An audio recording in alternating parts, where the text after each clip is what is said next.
Notre prochain invité, c'est M. Rénal Nadeau, qui est président de l'Association des propriétaires de boisés privés des Appalaches, l'APBPA. Récemment, un communiqué de presse nous est parvenu des 3 MRC de Montmagny, Lillet et Kamouraska. Le fait que les sentiers de motoneige, qu'on puisse pas utiliser des sentiers de motoneige sur certaines terres, les préfets des MRC et aussi certains élus ont dit, là, ça nous inquiète au niveau économique. Alors, en ondes, j'ai demandé, j'aimerais ça, avoir un des représentants, soit le représentant de l'association ou encore du syndicat. Et là, j'ai le plaisir d'avoir M. Rénal Nadeau, qui est président de l'Association des propriétaires de boisés privés des Appalaches. Donc, vous avez décidé de retirer le droit d'accès aux sentiers de motoneige. Ça s'est fait récemment. Malheureusement, nous, on n'a pas été informés de ça. Mais on a vu le communiqué de presse des préfets.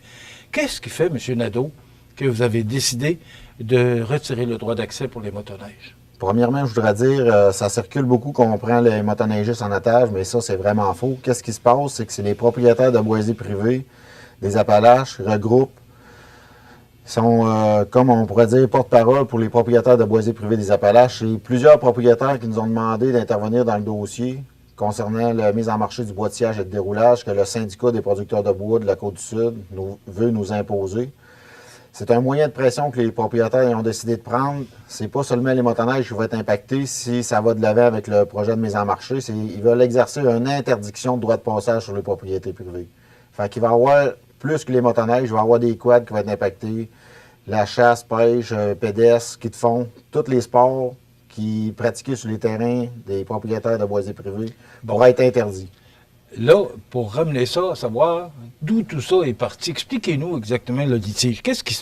D'où tout ça est parti? C'est parti que le syndicat des producteurs de bois de la Côte-du-Sud voulait faire un projet de mise en marché sur le boîtillage et le déroulage. Il va avoir l'exclusivité du boisé privé. Ce qui signifie que quand un arbre va être coupé sur un boisé privé, il n'appartiendra plus au propriétaire, il va appartenir au syndicat des producteurs de bois de la Côte-du-Sud. Puis, en plus de ça, le syndicat a mentionné lors d'une évaluation périodique à la Régie des marchés agricoles du Québec qu'il voulait avoir un prix négocié confidentiel avec les industriels. Donc, le propriétaire va devoir passer par le syndicat pour vendre son bois et il ne sera jamais le prix qui va être négocié de la part du syndicat avec les industriels. Donc, le syndicat va redonner la part qu'il veut bien redonner aux propriétaires de boisés privés. Et depuis combien de temps que tout ça... Ça fait proche 2 ans que les négociations, comme le syndicat dit, qui sont en cours, mais qu'est-ce qu'il faut que le monde sache, c'est qu'il n'y a aucune ouverture de négociation de la part du syndicat. Je vais vous expliquer 2 raisons pourquoi que je dis ça. Premièrement, quand il y avait un propriétaire de boisé qui posait une question dans les assemblées de secteur, le syndicat il dit « Si vous n'êtes pas d'accord avec le projet, vous aurez juste à faire des plaintes à la Régie des marchés agricoles et alimentaires du Québec. » Ça, c'était sa première réponse. Sinon, la deuxième réponse, il n'y a rien qui va être changé sur mon projet de règlement de mise en marché du boîtillage et de déroulage tant que mon avocat ne dit pas oui à la modification. Donc, le projet de règlement a été écrit par 2 personnes, soit le président des producteurs de bois de la Côte-du-Sud ou son avocat. Puis j'irais même jusqu'à dire que c'est écrit seulement par une personne, l'avocat du syndicat. Parce que s'il n'autorisait pas le oui à modifier quelque chose sur le règlement, c'était irrecevable, tous les commentaires qu'on voulait passer. Bon, pour améliorer le dossier. Suite à ça, nous avons intervenu, nous avons fait appel, on a passé par nos municipalités, certaines municipalités pour avoir accès au conseil des maires. On a passé avec la municipalité de Sainte-Apolline, par le maire de Sainte-Apolline pour avoir une rencontre avec la réunion des maires à MRC de Montmagny. On a eu une rencontre avec la MRC de Montmagny pour expliquer nos inquiétudes, que ça pouvait engendrer justement des grosses retombées économiques dans la région de Montmagny. Quand est-ce que vous les avez rencontrés? Ça fait au début du projet de mise en marché qu'on les a rencontrés. Montmagny, et on a fait la même chose avec Lillet. Malheureusement, on n'a pas réussi à rencontrer la MRC de Kamouraska en début de parcours. Par la suite, l'an passé, si vous vous souvenez, on a barré les sentiers de motoneige pour une semaine environ. Oui, je me souviens. On a eu une rencontre ici au bureau de la MRC à Montmagny avec le préfet de Montmagny, le préfet de Lillet. Il y avait des représentants de la MRC qui étaient là aussi. Le syndicat des producteurs de bois de la Côte-du-Sud qui était représenté par son président et son directeur général. On avait, nous, l'association qui était représentée par moi, Rénal Nadeau, et mon vice-président. On a eu des négociations, ils nous ont demandé de réouvrir les sentiers de motoneige. Là, nous, on a mentionné qu'on voulait avoir de la négociation avec le syndicat. Le syndicat, il a catégoriquement dit qu'il n'y aurait pas de négociation, que ça va être la Régie des marchés agricoles qui va prendre la décision si oui ou non le projet va aller de l'avant. Les représentants de la MRC ont demandé au syndicat de sortir, ils nous ont demandé à l'association de rester. Ils nous ont dit, on va intervenir dans le dossier, on va vous aider, réouvrir les sentiers parce que ça a des impacts économiques. Après discussion, on a décidé de réouvrir pour terminer la saison l'an passé. Les MRC, quand on les a rencontrés de Montmagny-Lillette, ils ont dit, on a pris votre point de vue comme que vous avez mentionné que vous faites avec moi puis vous aimeriez avoir la part du syndicat. Quand on les a rencontrés en début de processus, ils ont dit, on va rencontrer le syndicat pour prendre la part du syndicat aussi. Ensuite, on va évaluer les deux dossiers puis on va dire si on est de votre côté ou du côté du syndicat dans le processus de mise en marché. Mais aller jusqu'à l'an passé, quand on a eu la rencontre avec le syndicat, il n'y a eu aucune rencontre entre le syndicat et les MRC. Donc, je ne sais pas si on met en oubli, mais il n'y avait peut-être pas l'intérêt vraiment d'intervenir dans le dossier. Là, je suis heureux qu'ils ont intervenu dans les médias parce qu'il y a un petit quelque chose qui nous dit qu'ils vont s'intéresser de plus en plus au dossier. Dans le fond, qu'est-ce qu'on a demandé à l'association? On veut une table de concertation pour justement avoir de la négociation avec le syndicat, avec tous les intervenants, que ça a l'impact dans le monde forestier, puis sur les propriétés privées. Mais là, si je comprends votre point de vue, là... C'est un moyen de pression qu'on fait Oui, auprès de nos mais- gouvernements pour qu'ils interviennent. Parce qu'il faut que vous sachiez que le projet de règlement rendu en février 2025, ce ne sera plus un projet de règlement, ça va devenir une loi qui dit que le syndicat va avoir l'exclusivité des boisés privés. Les lois sont faites par les gouvernements, puis qui peut les modifier? C'est le gouvernement. Fait qu'on intervient auprès des autres pour qu'ils nous donnent un droit de parole sur qu'est-ce qui va arriver sur nos boisés privés auprès du syndicat des producteurs de bois de la Côte-du-Sud. Est-ce que vous avez parlé au député Rivet? On a parlé à M. Rivet à quelques reprises. Et puis? On trouve que le dossier n'avance pas assez vite. C'est pour ça qu'on y va avec un moyen de pression. On a contacté aussi le bureau des ministres, ministère des Ressources naturelles des Fonds des Parcs, à Mme Maïté Blanchette. Puis on s'est fait dire, quand on était dans le bureau avec son sous-ministre, que ça n'appartient pas à leur cours, les forêts privées. Mais Fait qu'on a dites- fait... Oui, M. Nadeau, est-ce que ça concerne juste notre région ou s'il y a d'autres régions qui sont... que les propriétaires de bois ont le même problème que vous? Si vous écoutez les médias, il y a aussi le sud du Québec qui sont impactés par un même projet imposé par leurs syndicats, qui sont en contestation, eux autres aussi, à ce niveau. OK. Mais là, ce que je comprends, ça ne négocie pas. Là. Les syndicats sont vraiment fermés à la négociation. OK. Et là, oui, allez-y. La Régie des marchés agricoles, elle a autorisé le projet. Qu'est-ce qu'il faut que vous sachiez? Ça va quand même loin, là. Le syndicat, on est régi un peu comme dans l'agricole, avec le plan conjoint. Il y a eu... le syndicat, il a séparé en plusieurs secteurs dans la région, de Montmagny-Lillette-Kamouraska, puis il a élu des délégués pour faire les votes lors des assemblées de secteur pour emmener les projets de règlement à l'OGA, à l'Assemblée générale annuelle. Il a élu 25 délégués dans les, si je ne me trompe pas, 7 secteurs de la région Montmagny-Lillette-Kamouraska. Lors des votes, il y a eu 15 délégués qui ont voté contre le projet et 10 délégués qui ont voté pour le projet.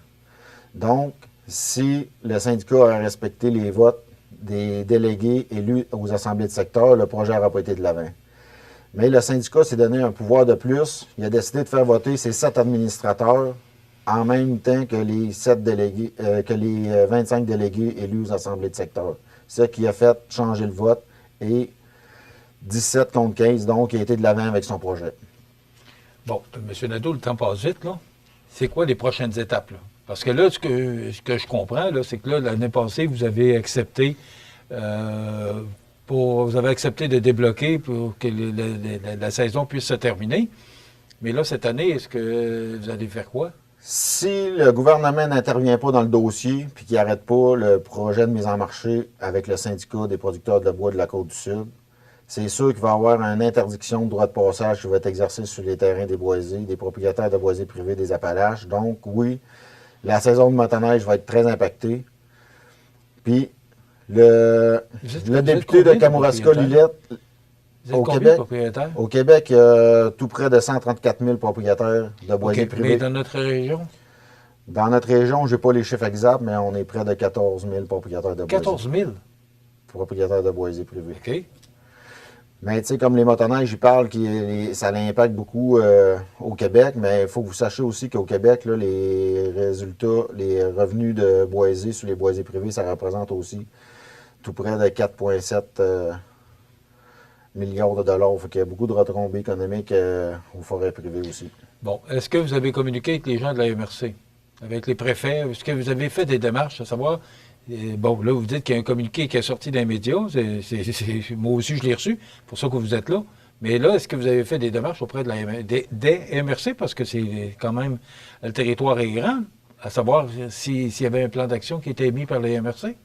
Mais les MRC, comme je l'ai dit, on les a rencontrés à 2 reprises. Puis Oui, on mais n'a c'est pas eu de l'année retour, passée, on n'a pas ouais. eu de retour de leur part. On a contacté avec M. Rivet, on a eu quelques rencontres avec lui. Il nous a demandé l'appui pour aller plus loin dans le dossier. Il nous a demandé l'appui des intervenants. Il faut que vous sachiez que dans le dossier, il y a des groupements forestiers qui ont manifesté contre le projet. Il y a des associations de transporteurs qui ont manifesté contre. Il y a le Centre de l'industrie forestière qui a manifesté contre aussi, puis l'association. Même si ces 4 acteurs importants-là ont manifesté leur désaccord auprès des régies des marchés agricoles, mais la régie a quand même accepté le projet. Donc, c'est pour ça qu'à la Cour supérieure, on conteste la décision de la régie des marchés agricoles parce qu'elle n'a pas tenu compte de son ancien. Elle a déposé la décision 12-031 quand le syndicat a fait une première tentative de projet de règlement, mais ils n'ont pas tenu compte de leur dernière décision pour donner celle-là du 26 juillet 2024. C'est pour ça qu'on est rendu en contestation de la décision de la régie auprès de la Cour supérieure. Puis on ne peut pas attendre la décision de la Cour supérieure comme que le préfet de Kamouraska a dit. Puis même si on attend la décision, puis le projet va de l'avant, puis que c'est rendu une loi en février, c'est pas vrai que les propriétaires vont réouvrir les sentiers. Si ça dure 2 ans, 3 ans de conflit, les sentiers vont être fermés, 2 ans, 3 ans, 4 ans. Tant que le syndicat va nous menacer d'avoir l'exclusivité sur nos boisés privés, il n'a pas voulu négocier au début, les sentiers vont rester fermés. Là, ce que je comprends, c'est qu'il n'y a aucune ouverture. Pour l'instant, les sentiers demeurent fermés tant qu'il ne se passera pas... Tant qu'on n'aura pas l'appui de nos gouvernements pour intervenir auprès des syndicats. OK. En 2 minutes, est-ce qu'on peut sauver les meubles d'ici la saison des... Parce que là, vous m'avez parlé de ski de fond, c'est pas juste la motoneige. Exact. C'est tous une les sports interdiction d'hiver de qui sont droit. pratiqués Les sur vos propriétaires terres. vont exercer une interdiction de droit de passage sur leurs propriétés privées, Au complet. au complet. Et là, est-ce que c'est en vigueur actuellement ou vous allez le mettre en vigueur prochainement? Pour les motoneiges, je voulais avoir une réponse pour le 8 de novembre. Fait qu'on est en compilation à savoir combien de propriétaires qui nous ont envoyé leur interdiction de droit de passage.